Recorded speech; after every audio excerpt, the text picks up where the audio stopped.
Jeff Bezos' public image.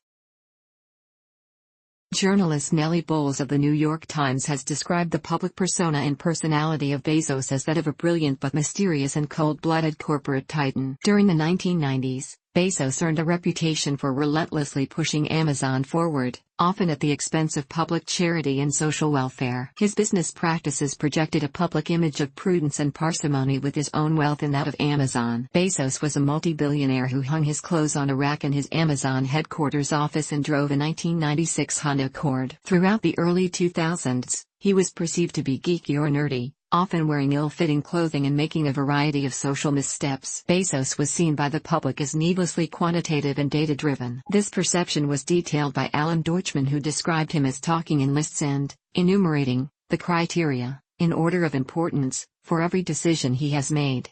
Select accounts of his persona have drawn controversy and public attention. Notably, journalist Brad Stone wrote an unauthorized book that described Bezos as a demanding boss as well as hyper-competitive. Studies involving former Amazon employees have noted interactions with Bezos as Darwinian in nature, but praised the dynamic for maintaining a well-run company. Bezos has been stereotyped as a notoriously opportunistic CEO who operates with little concern for obstacles and externalities. This depiction has been challenged by Bezos himself, his wife, Amazon employees, and the public as a mischaracterization. During the early 2010s, Bezos solidified his reputation for imperialistic business practices, and his public image began to shift. Bezos started to wear tailored clothing, he weight-trained, pursued a regimented diet and began to freely spend his money. His physical transformation has been compared to the transformation of Amazon. He is often referred to as the metonym of the company. His physical appearance increased the public's perception of him as a symbolically dominant figure in business and in popular culture, wherein he has been parodied as an enterprising supervillain. Since 2017, he has been portrayed by Kyle Mooney and Steve Carell on Saturday Night Live, usually as an undercutting, domineering figure. Bezos eats exotic foods, such as octopus and roasted iguana. In May 2014, the International Trade Union Confederation named Bezos the world's worst boss, with its General Secretary Sharon Burrow saying Jeff Bezos represents the inhumanity of employers who are promoting the North American corporate model. During the late 2010s, Bezos reversed his reputation for being reluctant to spend money on non-business related expenses. His relative lack of philanthropy compared to other billionaires has drawn a negative response from the public since 2016. Bezos has been known to publicly contest claims made in critical articles, as exemplified in 2015 when he sent a memo to employees denouncing a New York Times piece. Leadership style. Bezos used what he called a regret minimization framework while he worked at D.E. Shaw and again during the early years of Amazon. He described this life philosophy by stating, "When I'm 80, am I going to regret leaving Wall Street? No. Will I regret missing the beginning of the internet? Yes."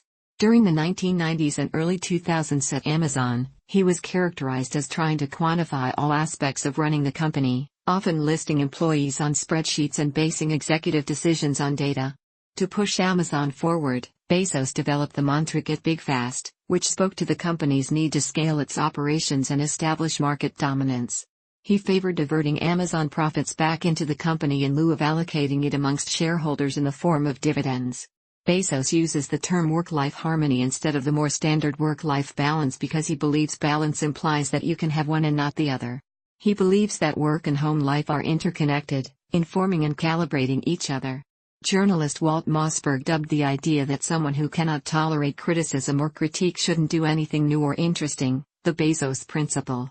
Bezos does not schedule early morning meetings and enforces a two-pizza rule, a preference for meetings to be small enough to where 2 pizzas can feed everyone in the boardroom.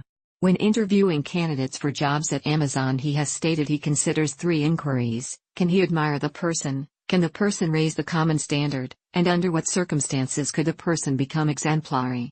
He meets with Amazon investors for a total of only 6 hours a year. Instead of using PowerPoints, Bezos requires high-level employees to present information with 6-page narratives. Starting in 1998, Bezos publishes an annual letter for Amazon shareholders wherein he frequently refers to 5 principles: focus on customers not competitors, take risks for market leadership, facilitate staff morality, build the company culture, and empower people. Bezos maintains the email address jeff@amazon.com. as an outlet for customers to reach out to him and the company.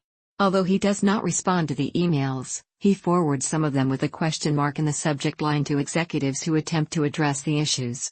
Bezos has cited Warren Buffett, of Berkshire Hathaway, Jamie Dimon, of J.P. Morgan Chase, and Bob Iger, of Walt Disney, as major influences on his leadership style.